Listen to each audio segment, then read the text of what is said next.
Bonjour, je vais vous présenter dans cette vidéo comment créer un fichier pour l'imprimante 3D. Donc le format que va utiliser l'imprimante 3D, c'est un format qui s'appelle STL. Donc ce n'est pas un format du modeleur 3D. Il va falloir exporter le travail que vous avez réalisé.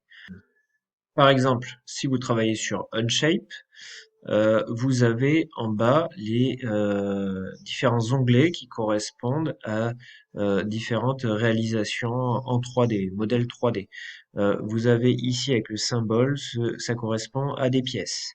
Nous, typiquement, on doit avoir la pièce extérieure du porte-clés, le cube est vidé, la pièce intérieure, donc deux pièces différentes, et vous devez également créer après un assemblage, et donc dans cet assemblage, vous allez mettre les différentes pièces ensemble. Donc pour ce faire, euh, une fois qu'elles sont réalisées ensemble, voilà, vous avez un fichier assemblage.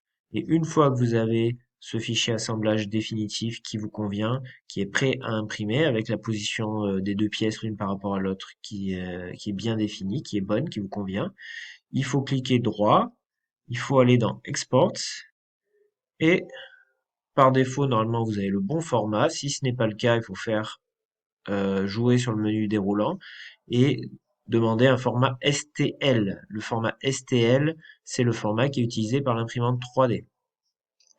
Ce qui est bien, c'est que ce que je vous demande de faire, c'est dans le nom que vous mettez, euh, vous allez devoir spécifier votre nom à vous, comme ça va me permettre, euh, lorsque je vais imprimer les pièces, de savoir quelle pièce correspond à quelle personne. Donc là, c'est très important, notez bien votre nom dans le fichier de pièces directement. Voilà.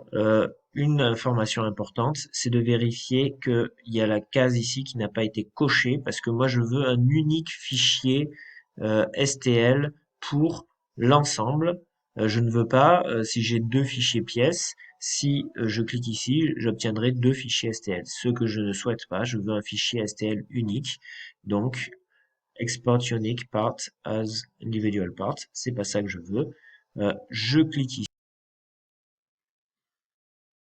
Et là, le fichier, voilà, je vais pouvoir le mettre sur mon ordinateur. Je vais télécharger directement le fichier. Et après, c'est ce fichier-là que vous allez directement me joindre. En tout, pour votre projet, vous devez me joindre plusieurs choses.